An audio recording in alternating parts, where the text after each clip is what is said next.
and welcome to Grognards of Gaming. With you as always, it is I, Rob the Grognard Dog. And with me are our other two Grognard panelists. Don Paulie. And... Oh, I didn't know I was supposed to introduce myself. I'm just Eddie. Let's call you Eddie D. You gotta have a cool name. We have Eddie D. There's Ginny Di and Eddie D. I don't know if you guys have seen Ginny Di, but she's a Wizards of the Coast employee, and she does videos about gaming. I'm actually going to mention her later on. But she's a paisana, but her last name is D something, but she drops the something and just leaves the DI, but she pronounces it die like a die that you roll. Very clever. Anyway, so she's Di, you're D, no relation. So when we last left off, the other Grognards had suggested that we do the topic of GM burnout. And then the irony is that all of us here on today's panel, none of us have ever experienced GM burnout. However, Paul, I know that you've struggled with player burnout, so maybe we can look at it from that perspective. And I've talked to enough GMs over my decades of gaming. I have a sense of what plagues folks when they're dealing with GM burnout. So I feel like I could probably maybe hit the main points. And Ed, your insight would be very helpful into how to avoid it. So or how to be impervious to it, perhaps.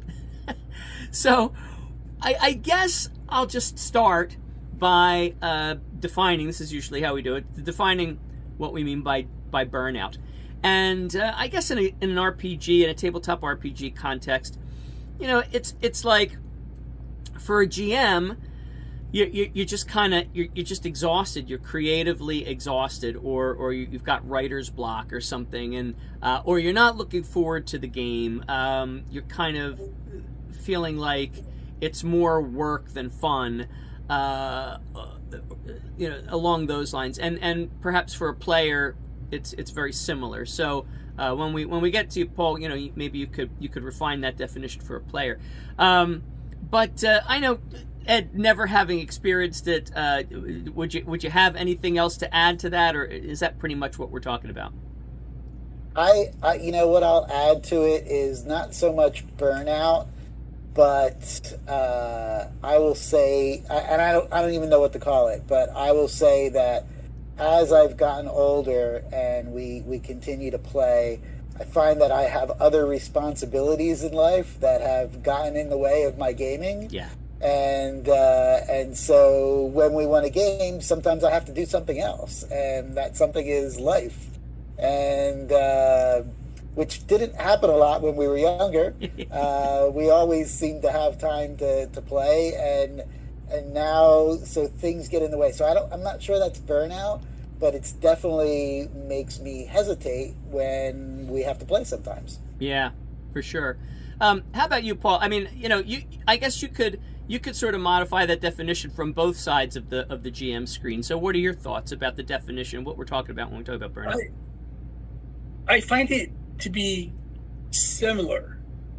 Like Ed said, life gets in the way, and whereas the youngins call it adulting. And which, even as someone who's an experienced adulting person, I particularly don't like it. It kind of takes the fun out of life, so to speak. And it's again where you point out like we're doing this again, or like I find large groups tedious anymore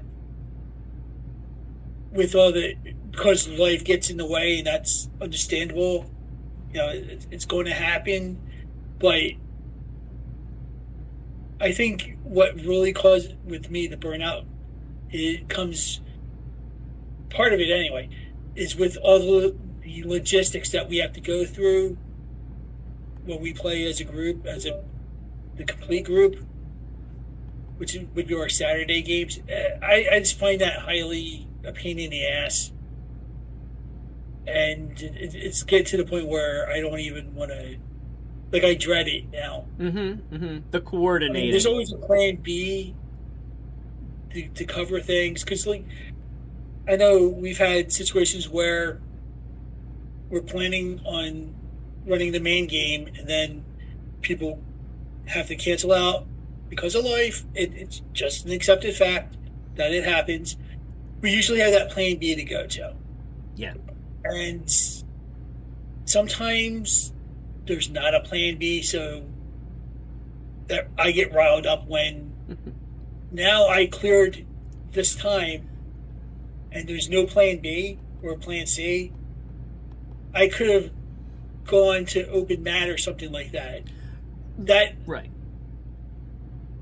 That I think is what I'm experiencing now, actually. Yeah. Because if you noticed, a couple Saturday games I pulled out. Right. And that was just to rest. Yeah. Mentally. Yeah. But also, I find, even as a player, sometimes the creative that I need as a player isn't there anymore. You know, I've come up with some really great characters over the years, and it's sort of like bam, bam, bam. Like one after another was a great character. But every once in a while, you're run up against the game where I have nothing.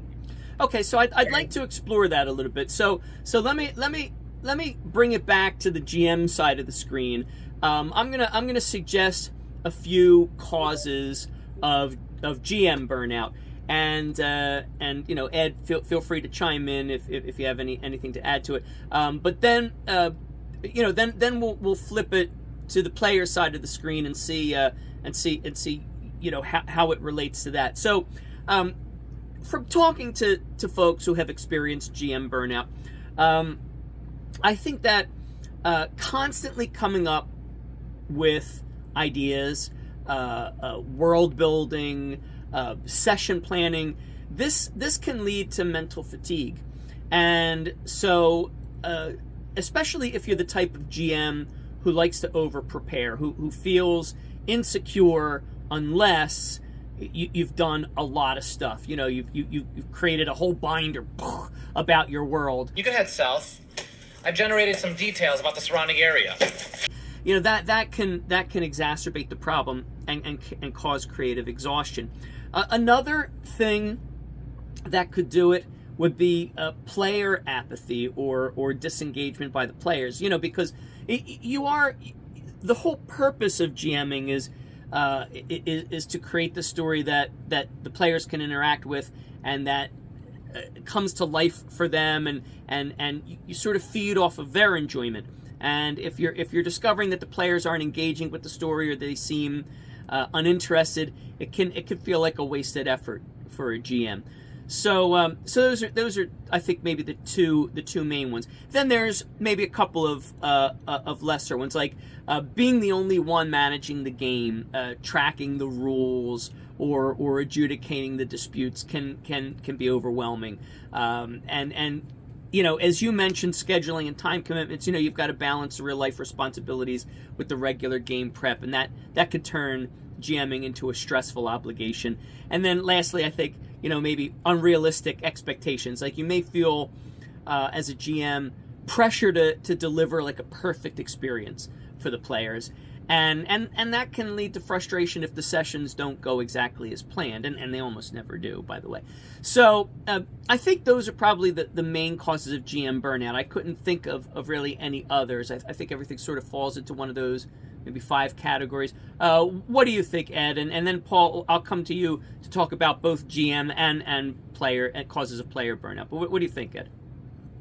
I would say my answer to that, because like we've said before, I don't really get GM burnout. Yeah. But I certainly have a lack of ideas from time to time, and I certainly show up unprepared to DM, but just wing it from time to time. And you guys are laughing because we have fun anyway, we right? do, yeah. Oh, exactly, yeah. And so that's my answer. My answer is taking it too seriously can probably lead to burnout. We're playing a game where we're going into another world. We're suspending our disbelief. And we're just trying to have a little bit of fun in a different way, right? And so, there's many times I would show up to a Sunday morning game and I had no idea what I was going to do. And I would pull out like the back cover of a module and look at a map and sort of, okay, I think I know what we're going to do. And, just winging it and letting you guys, play your characters and seeing where it's going to go. And I think we always had fun. I mean, things would break out in fights from time to time, but that would happen when we planned it. So what was the difference, right? I've planned like whole adventures. I've written things in giant copybooks. I've pulled maps. I've created encounters, and then I've just pretty much winged it on certain days. So I think it's about not taking it too seriously. As soon as you start taking it seriously and you feel like you're creating like the next book or something, you're creating something like you could turn into Dragonlance, then you probably are taking yourself too seriously. I tried to teach my wife a little bit about what we do when we play D&D, right? And we've been watching the Critical Role videos on YouTube. And I keep telling her, well, D&D is nothing like Critical Role because these guys are actors and they're voice actors and they're creating characters that are way over the top of anything that we've ever done. And they're creating stories. They're used to writing screenplays for animation things that they've done. We do not have those acting skills or the same sort of time to be that creative or experience to be that creative, but we're still having fun. So I'm not going to compare myself to Critical Role because they're too good, and so I'm just going to have fun doing what we do. Absolutely. I think that's a brilliant way of putting it. You don't want to take it too seriously. Once you start taking it too seriously, you're adding to your own stress. Now, that said, I think there are a lot of people watching this video and hearing what you said about, I looked at the back of a module and saw a picture and just built it. I think a lot of people are doubling over with anxiety hearing you say that because they're thinking, oh my God, I could never do that, So so you're kind of damned if you do, you're damned if you don't. But I think that's right. I think you're right that you even if you do more prep than just come in Sunday morning, pick up the back of a module, look at the picture, and wing it, even if you do a little bit more than that, you still don't want to have to take it too seriously. And also, what you pointed out about Critical Role, Mike made that point a very long time ago when he first joined Grognards as a co-Grognard.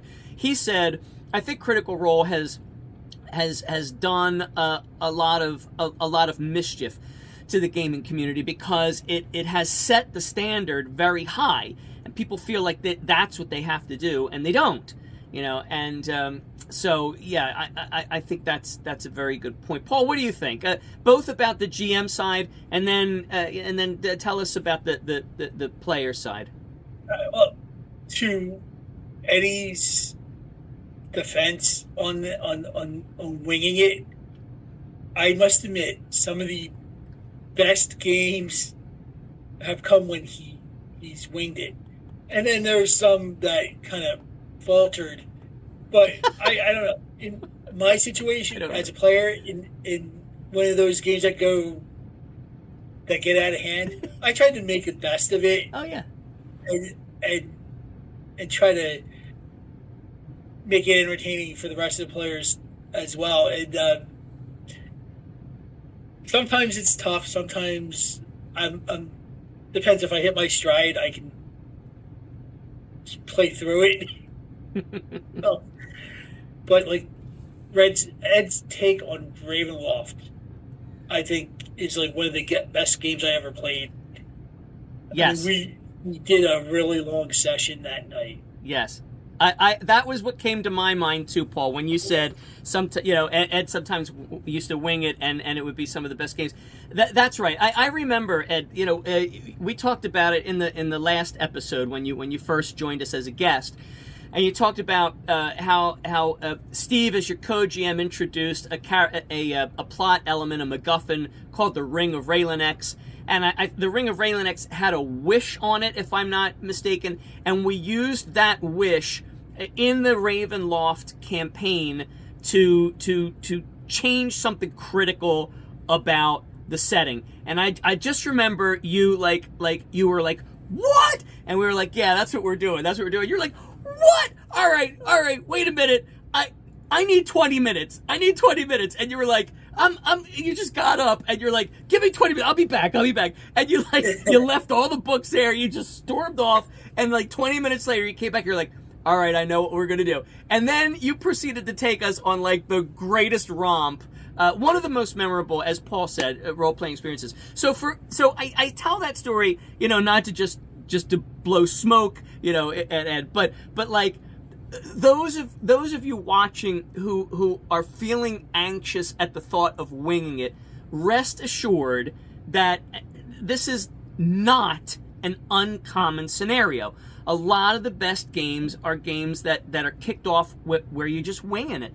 And you do have to kind of trust in yourself. You have to kind of like turn off your targeting computer and use the Force. Just be like, take a breath and just do it. Like, when we were kids, we used to play pretend, and you were able to wing it then. You can still do it now. So yeah, I agree with you, Paul. All right, so then what about so all right, so I guess that is the player's perspective. So let me talk about some warning signs of burnout. So I think that when you start to dread the game night instead of looking forward to it, that's a huge sign that you may be headed for burnout. This is starting to sound like a Jeff Foxworthy routine. If you're feeling unmotivated and resentful towards session prep, you might be headed for burnout. If you own a home that is mobile and 14 cars that aren't, you might be a redneck. If you're becoming easily frustrated with the players or with the game itself, you're probably on the verge of burnout. If you're running games on autopilot, you're just you're lacking enthusiasm, you're lacking creativity, you're just going through the motions, I think you're on the verge of burnout. And if you find yourself just like canceling sessions or just considering quitting altogether, I mean, that's a pretty sure sign of burnout. What do you guys think about that, both from the GM's perspective and the player's perspective? Well, as a player, I can relate to that. Do tell. That dread. Because, like, rulings, I don't get upset about that kind of stuff really anymore because, all right, I argued my point. I'm just a player. I'm not running the game. I'm not judging anything. So, judge's decision's final. And all right, fine. You decided that. I move on and play accordingly, I should say. But that dread, it's usually the dread that starts to seep in. Like, oh, do I really want to do this? I'd rather watch the Wrexham game or whatever. Like, the Flyers have a matinee game. And I start thinking that way.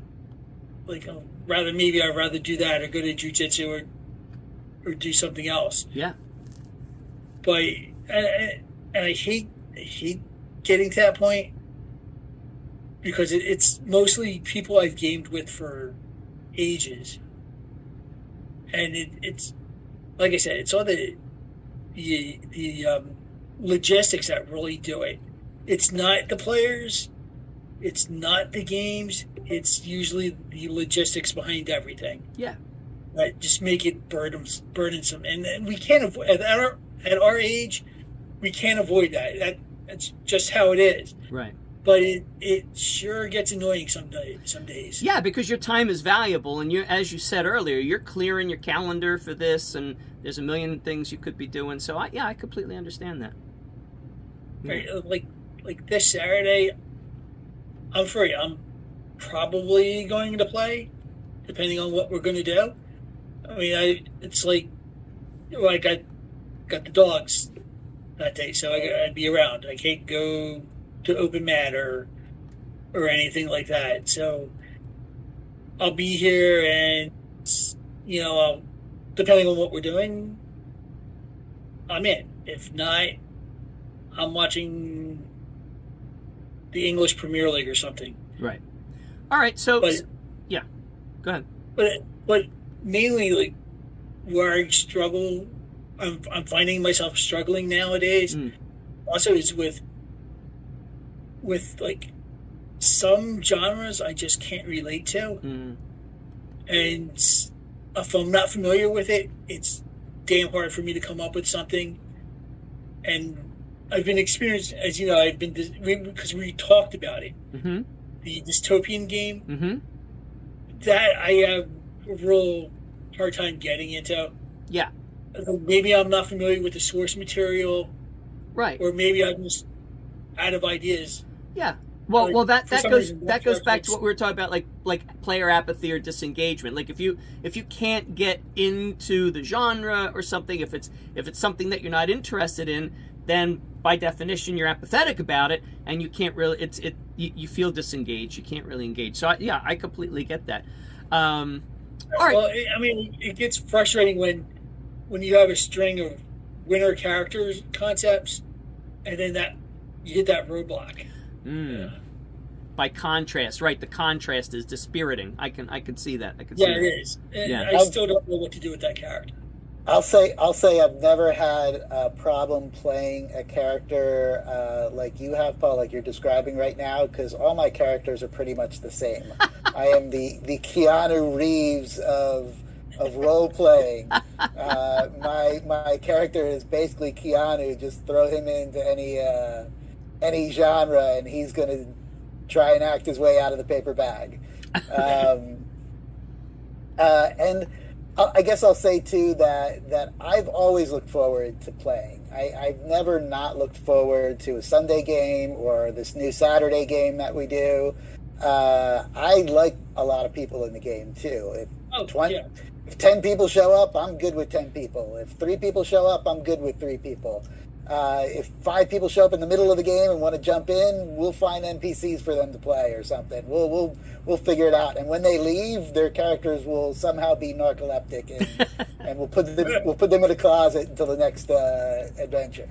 Right. So I've never not looked forward to playing. I will say that I never liked getting up in the morning on Sunday mornings. I always wanted to sleep more, and I'll say that on the weekends now when we do the Saturdays. You guys are on a different coast than me, so I have a 3-hour time difference, and so definitely I don't want to roll out of bed in the morning. But besides just wanting to sleep more, I don't think that's burnout. That's just me being lazy. Fair enough. All right, so let's move into a realm that we could probably talk more about from experience, which is strategies for preventing or mitigating or avoiding burnout altogether. So I think that one of the reasons why I probably have never really experienced it. Well, I think probably the main reason is just because I love GMing. I love storytelling. I'm fascinated by the art of storytelling. I'm a storytelling deconstructionist. I like to see how other people tell stories and what are they doing and what techniques are they using, what literary techniques, narrative techniques, and that kind of stuff fascinates me, you know.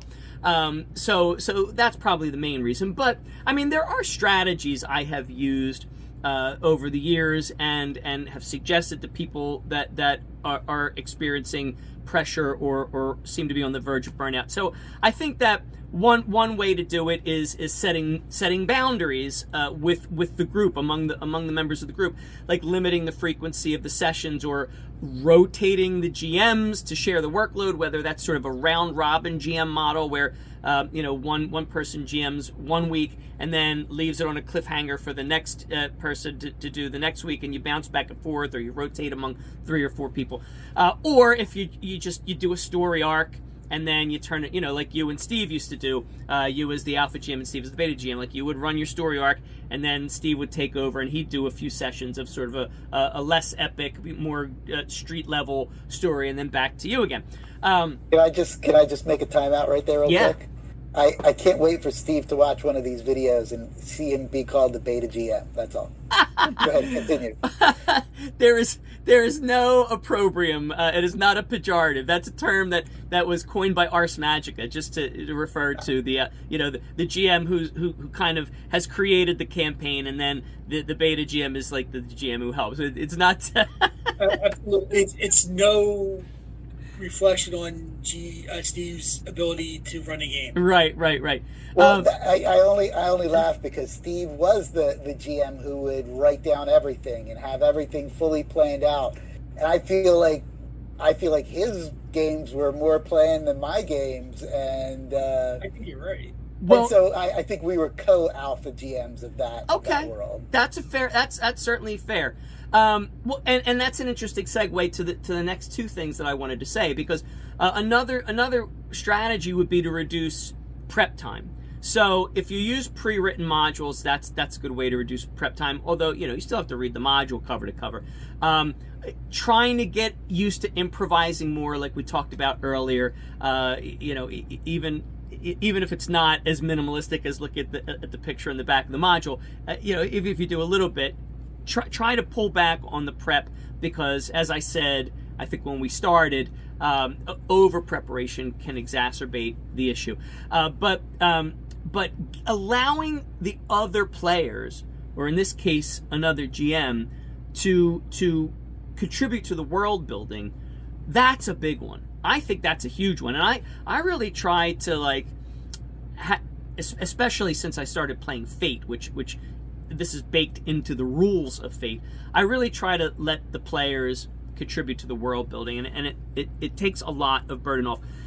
I think what you were talking about, Steve, being the co-alpha GM rather than the beta GM, it goes to my next point, which was encouraging player investment, or in this case, the investment of another GM. So you have players or another GM take on responsibilities like note-taking, like managing NPCs, like tracking initiative even. A lot of the tedious things that make GMing unfun can be delegated, and I think that's a huge one.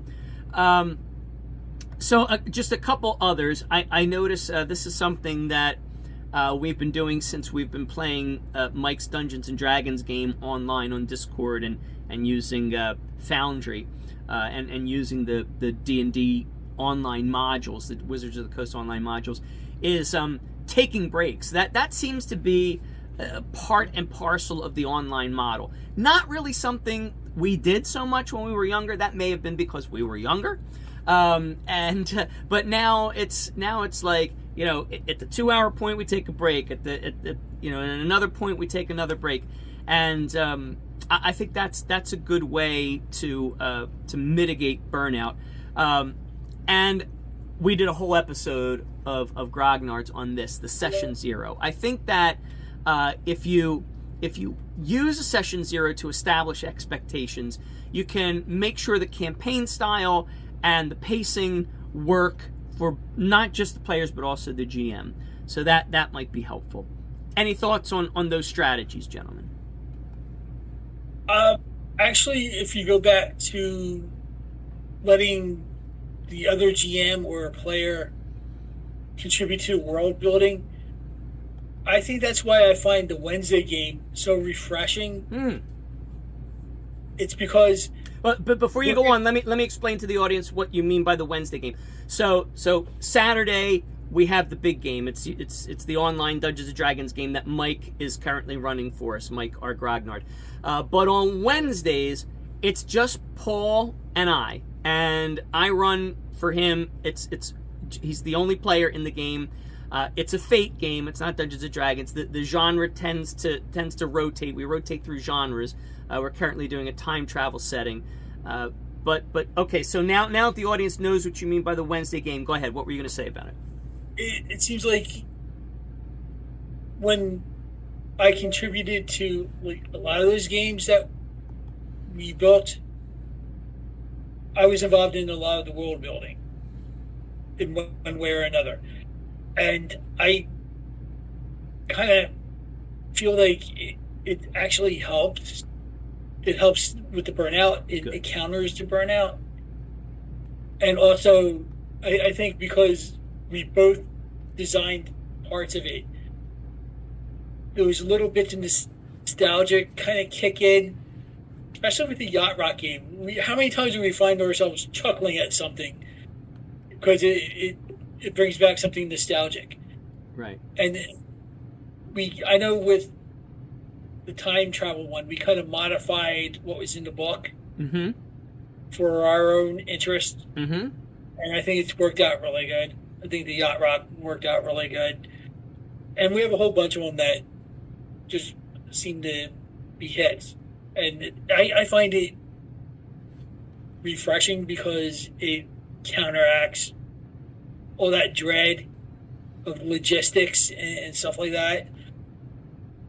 And Okay, so it it's sounds kind of therapeutic. it sounds like you're saying that of the 5 strategies or so that I named, encouraging player investment you find to be the most powerful strategy. Is that fair? I think so. Mm-hmm. Yeah.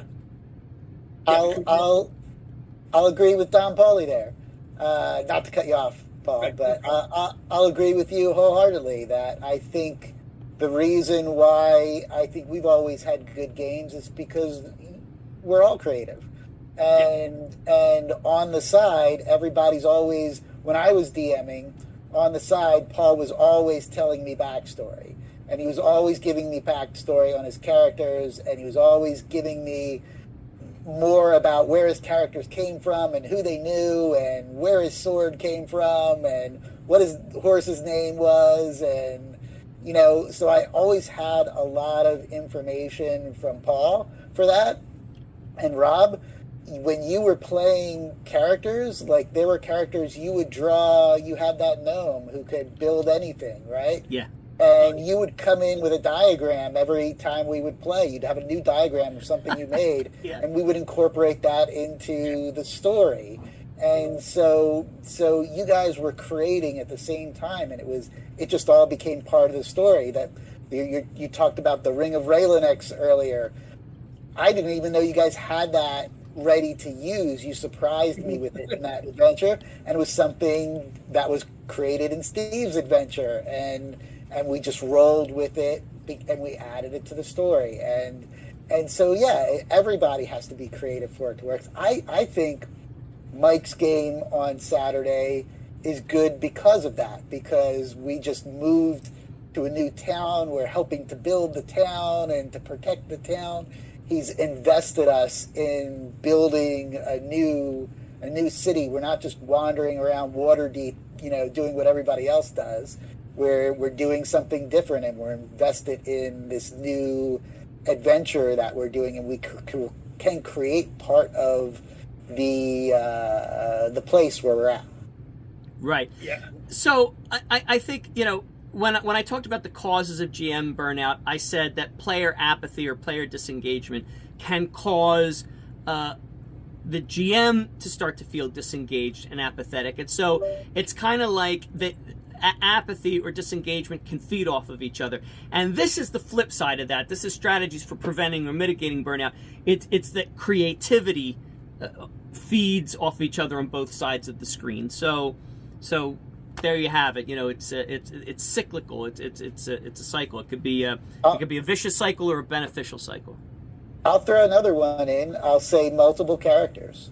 When we play, sometimes and people don't like that, right? At first, people didn't like that. They were like, "Oh no, we should only have one character, and everybody should only play one character in this adventure until they die, and then you could roll up another one."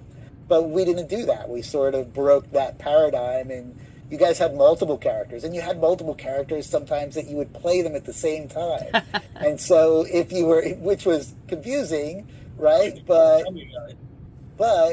it kept you from getting, like, if you were bored of playing your main and you were playing your alternate character, it gave you a new sort of story to play within the same world and within the same adventure.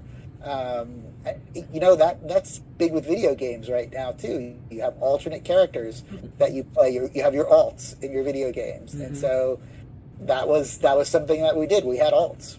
We had alts, and that was a point we touched on in our last Grognards episode 25, running the long term, the flagship campaign, and we said that was key to avoiding boredom, apathy, disengagement. Yeah, was being able to, the players being able to switch up their characters.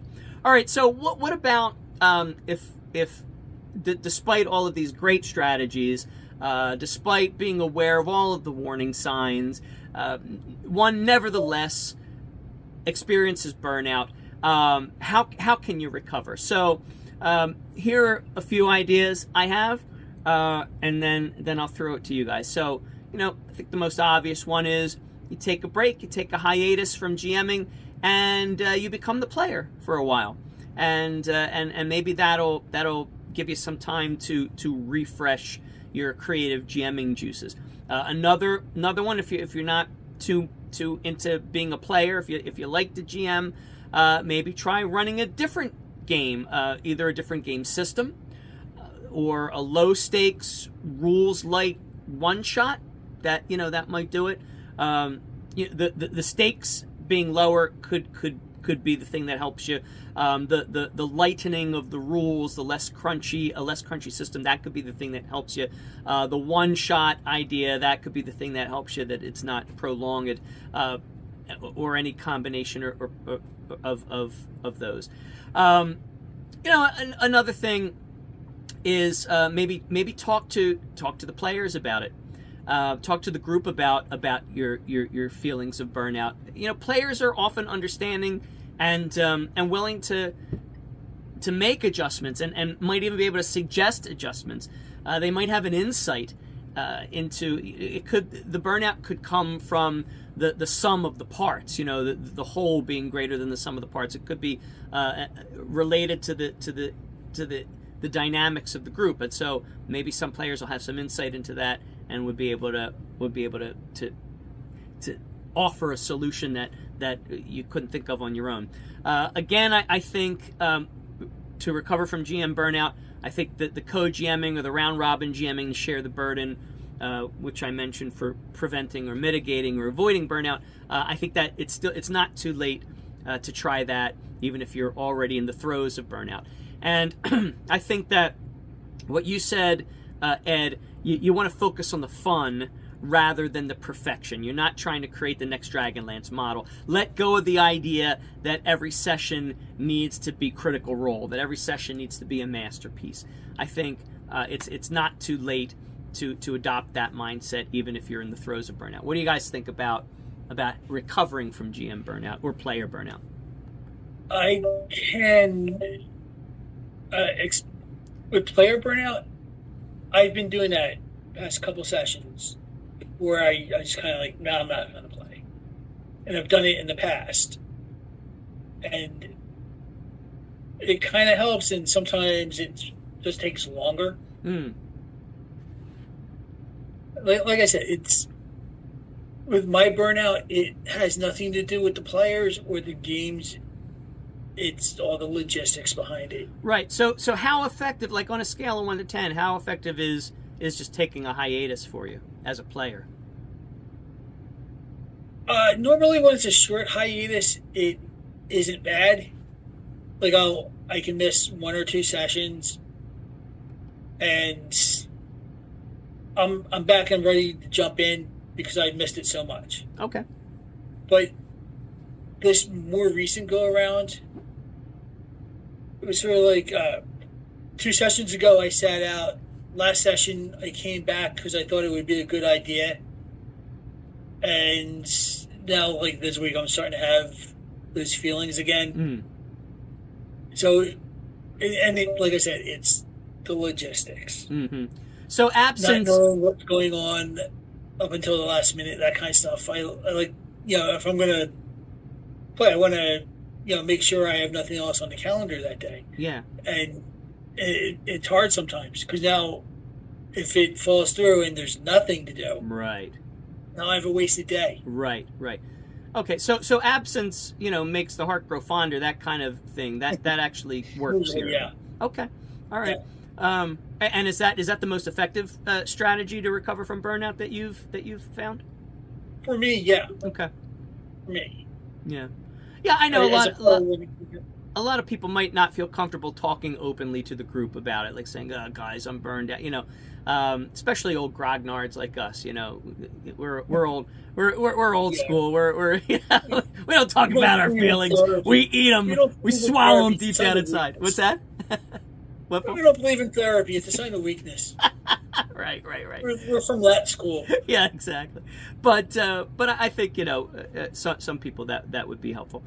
All right. Well, I think that can I give two GM practical things to do? Yeah.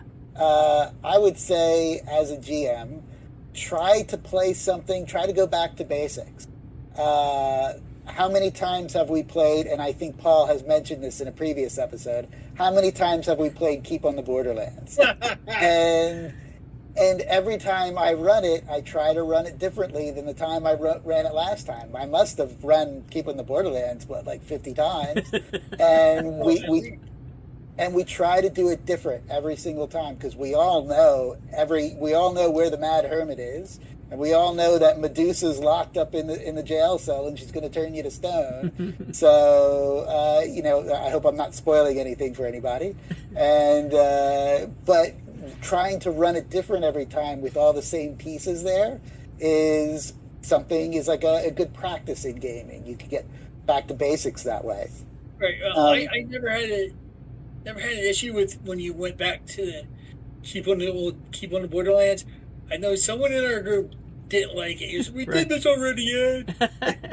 That sounds like my brother. No, I think you mean Steve. Steve was the one who would complain I'm about. not mentioning names. I think you're doing something for anybody.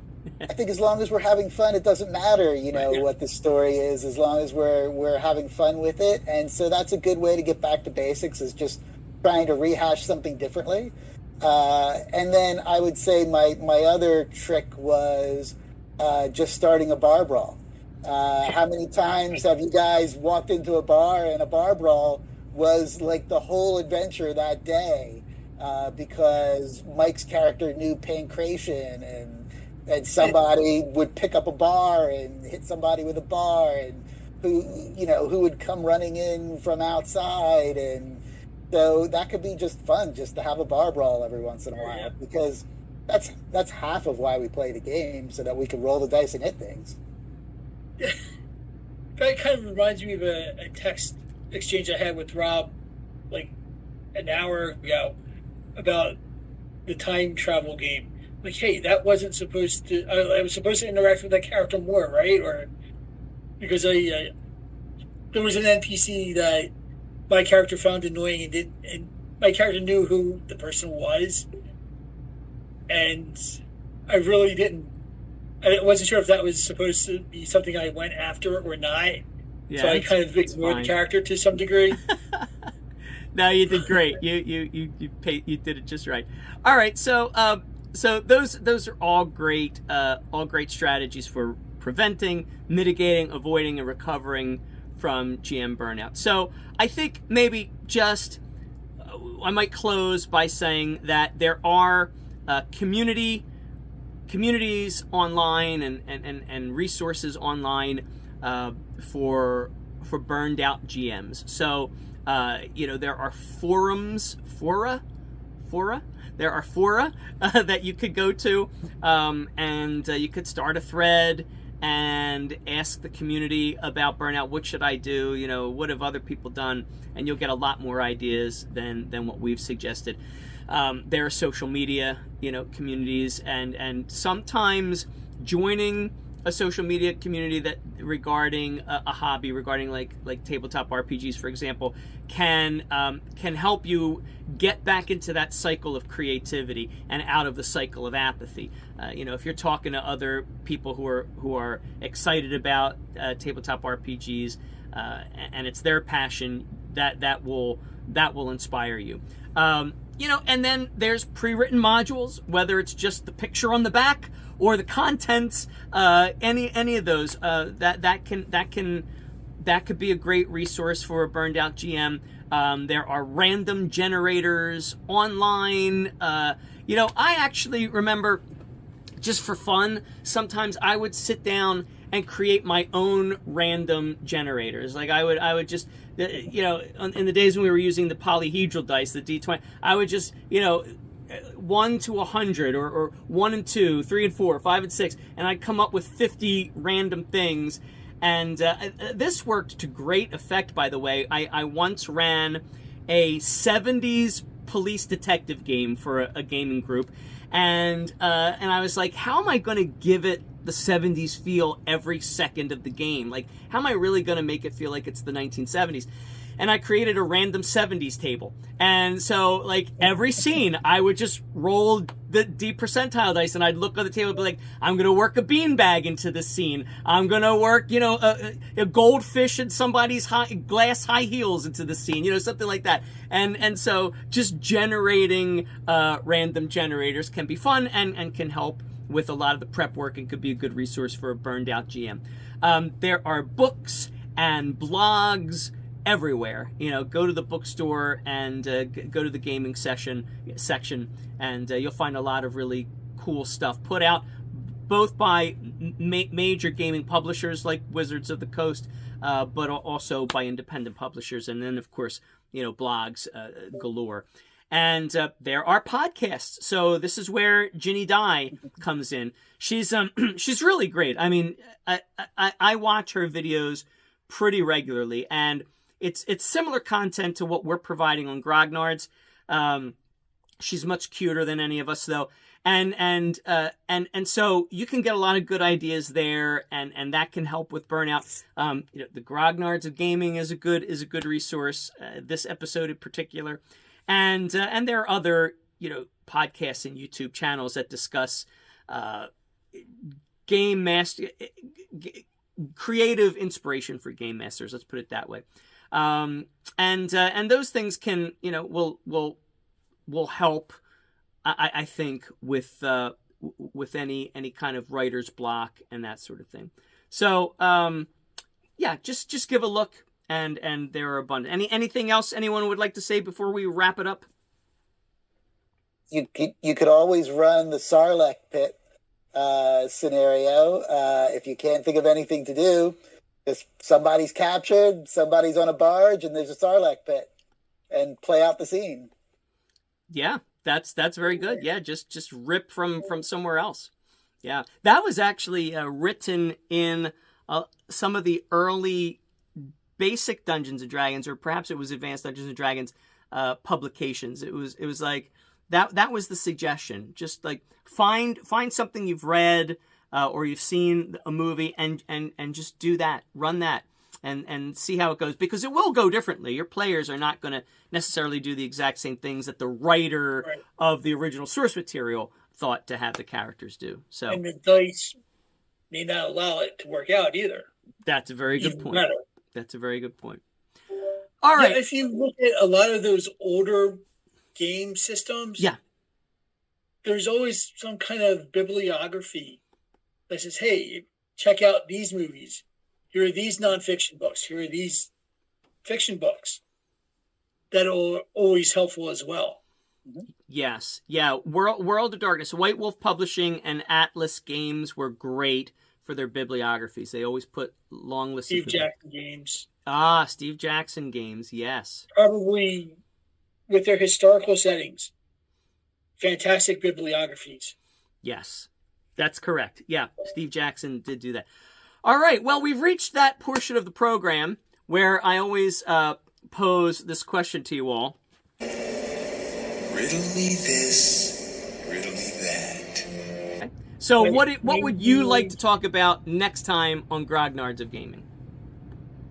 Including PC backgrounds in storylines, or even the flawed PC, which is something I try to do sometimes as well. Okay. I think that's a good topic. That sounds good. All right, so next time on Grognards of Gaming, we will talk about incorporating PC backgrounds into your story and especially the flaws, because as Alexander Solzhenitsyn wrote in the Gulag Archipelago, the line between good and evil lies across every human heart. So I'll leave you with that. that profound thought. And thanks for tuning in, folks. We'll see you next time on Grognards of Gaming when we talk about incorporating player backstories into your RPG storyline. See ya, everyone. Happy gaming. Bye.